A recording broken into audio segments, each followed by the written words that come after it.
Circle Mickey. Dear Lord, that is not a good day in the office if that's how it ends just after 4 seconds of the fight beginning and you're out cold. And we definitely aren't holding anything back to kick off the last and final month of the year because the highlights from this past weekend are yet again some of the craziest and nastiest knockouts to date. But first, we're going to jump to our fan comment of the week that goes to Big Ness, who was referring to the abundance of soccer kicks we've seen lately, especially this one from a few weeks ago. But I don't know, man, football kicks just doesn't seem to roll off the tongue as well in MMA, so I wish I could help you, but congrats on making me laugh and for claiming our Comment of the Week award. What is going on, everyone? It's the Casual, Lawton Veerkant, and this is Caposa's Corner.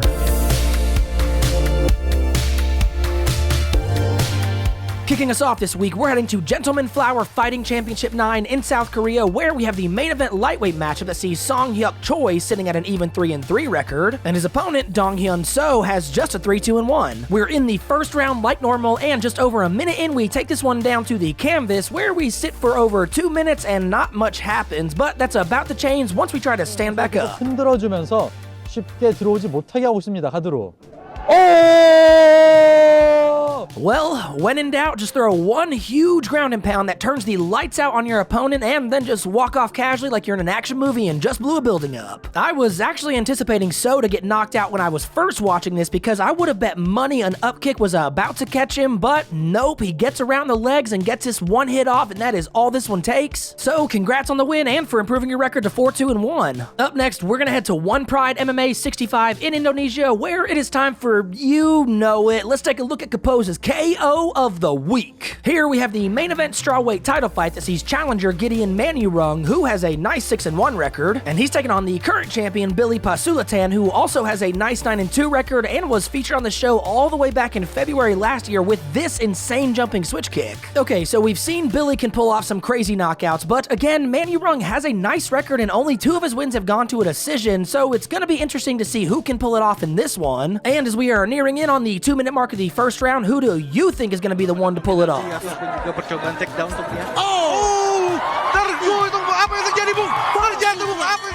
Pasulatan strikes again with a jumping switch knee directly to the liver, and he damn near got DQ'd because, yep, we have another one, cause he tried throwing this soccer kick while his opponent was on the ground, but thankfully the arms were in the way, so I don't think it'll result in this being turned over. And that is 2 for 2 now for Billy, and this win improves his record to a very nice 10-2, and I've got a feeling this won't be his last insane switch kick finish in his MMA career. Oh, and he is still your One Pride MMA strawweight champion. Now we're going to head to our friends at Eagle FC Selection 6 in Russia, where we have a bantamweight matchup that sees Alexei Kim with just a 6-2 record, and his opponent Ruslan Sariev has a very impressive 13-1 record. Yet another situation where this matchmaking just doesn't seem to make much sense to me, but I always try to go into these with an open mind, and just halfway through the first round, holy wow, Alexei gets this huge knockdown via overhand left, but does he have enough in him to actually get the finish in this one? Джеб был исполнитель Руслана сейчас. Ой-ой-ой.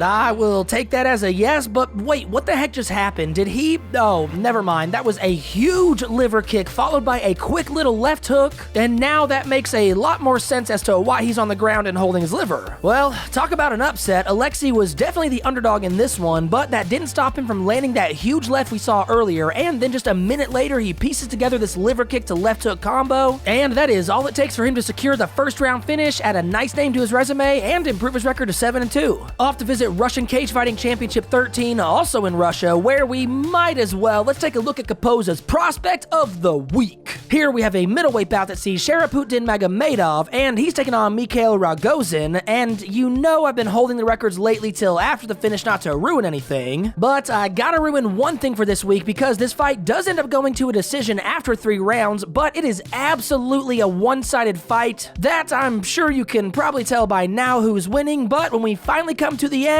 yeah, you guessed it, Sharaputin Magomedov is the winner and our prospect, so let's talk. First, I want to point out something Caposa mentioned mentions as well, because Magomedov has been on the show before and is now at a clean 16-0 record, but Rogozin was sitting at a 21-5 before this fight. So the fact that he just took him 3 rounds and basically dominated the entire 15 minutes, well, that says just that much more about his skill set than just getting a highlight punch KO in round 1. But also, don't worry, because he's got plenty of those too. Out of his 16 wins, 13 of them have been some form of a KO or TKO win. And Caposa noted that his background is kickboxing and Muay Thai, which is why he has all kinds of wins via elbow, punches, knees, and even this insane hook kick from last year, which was one of his that was featured on the show before.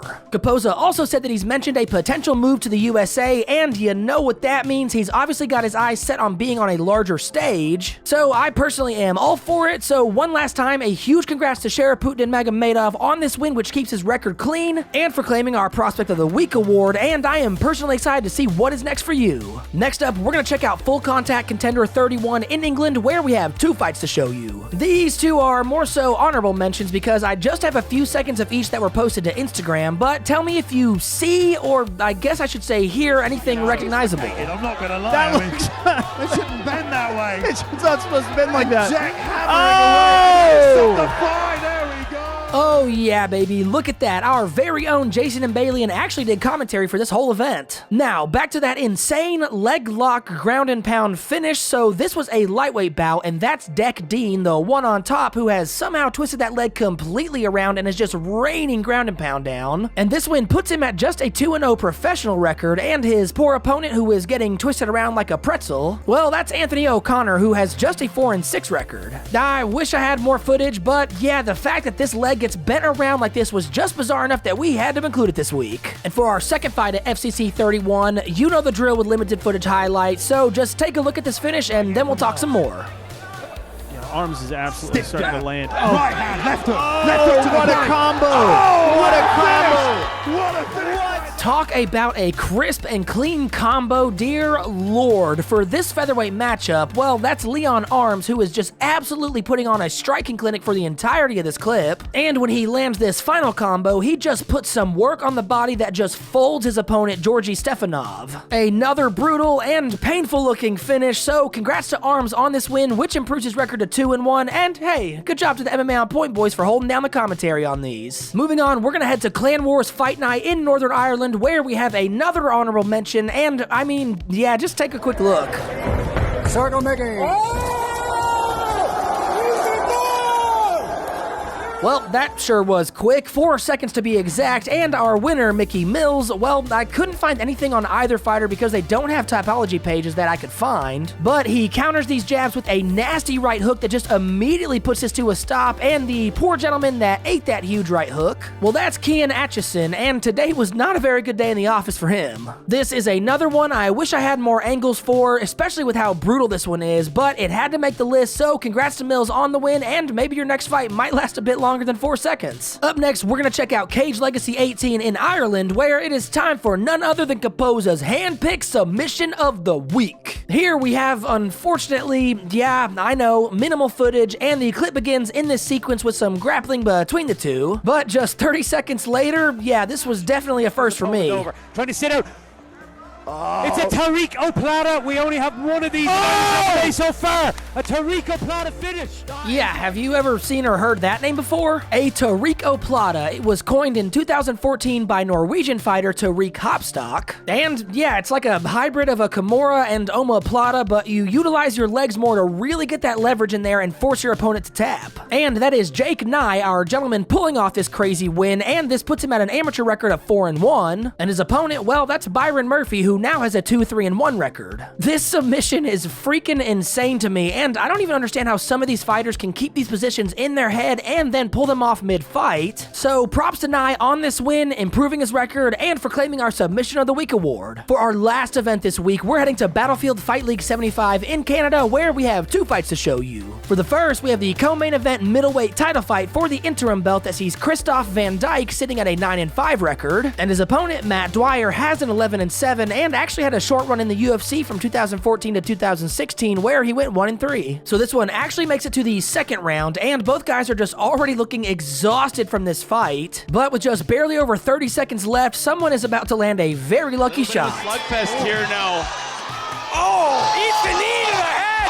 That's it, This folks. could be it. Oh, rocked by the And knee. that's it. This fight is over. An unlucky level change right when Van Dyke throws this head kick, which in turn makes the knee land perfectly to the temple that just sends him down. And the swarm after that is short-lived as the ref steps in and puts a stop to this one. Gotta love some happy accidents, especially when they work out in your favor, so congrats to Van Dyke on this win again and for improving your record to 10-5. And now for our final fight this week, still at BFL 75, we have a lightweight bout between Ryan Rohovich with just a 5-4 record, and he's taking on Goggin Gill with just a 4-2. We're going to end this week with a first round finish, but boy, we are pushing it close because we are nearing the 10-second mark, and again, both guys are looking a little exhausted, but let's see who can pull off one final push. I think he's a little bit hurt here. I think he's wanting. Oh, there you go. That's it. This fight is over. Final 10 seconds.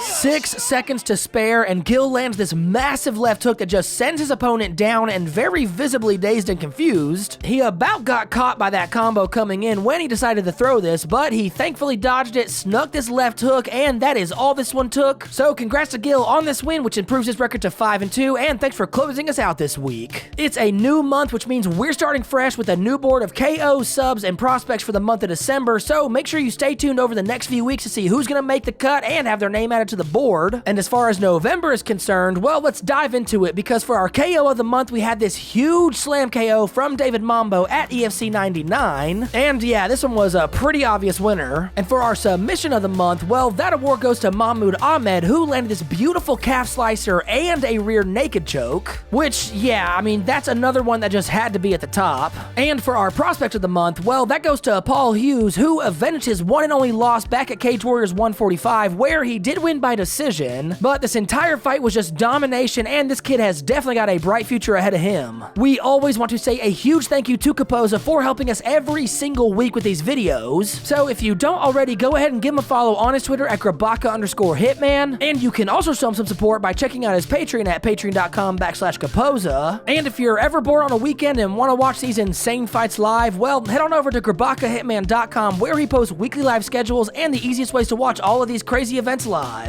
We also couldn't do these videos without these amazing promotions hosting these events all year round, every single week, so a huge thank you to them, and a huge thank you to every single fighter, winners and losers, and we will see you all on the next video. Peace!